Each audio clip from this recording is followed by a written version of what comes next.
সম্মানিত ভিউয়ার্স, আপনারা শান্তিনগর শান্তি জায়গায় আসতে হবে। শান্তিনগর শান্তি কৃষকের খোঁজ খবর নিতে হবে। আপনারা আসেন, অনেক মজা পাবেন। ঘুরতে এখানে আসেন, দেখেন কাকাদের কিছু কথা বলবে। কাকারা দেখেন কাকারা কি বলে। হ্যাঁ বলেন কাকা, আপনার সামনে থেকে জানিয়ে আছে কোনো? হ্যাঁ ভাই, আমরা ভাই খেতি খামারের কাজ করি, শাকসবজি এবং কি ফসল আদি হওয়াই, আমরা নিজেরও খাই, দেশবাসী সবাইকে খাওয়াই। এখন ব্যাপারটা হইল কি যে আমাদের আর্থিক অবস্থা খুব খারাপ, ঠিক আছে, আমাদের তেমন পয়সা ঘুরি নাই, আমরা গিয়েছি অনেক মার খেয়ে ফেলাইছি এবং জ্বরে এবং বৃষ্টিয়ে। এখন কত লিখে আমাদের কাছে কোনো রেমিটেন্স নাই, যার জন্য আমরা খেতি খোলা করতে পারতাছি না, জনগণকে খাওয়াতে পারছি না, ঠিক আছে।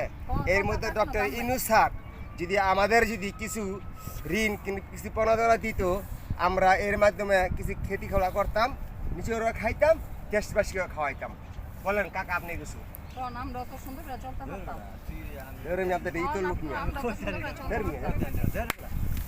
সুন্দর হয়েছে।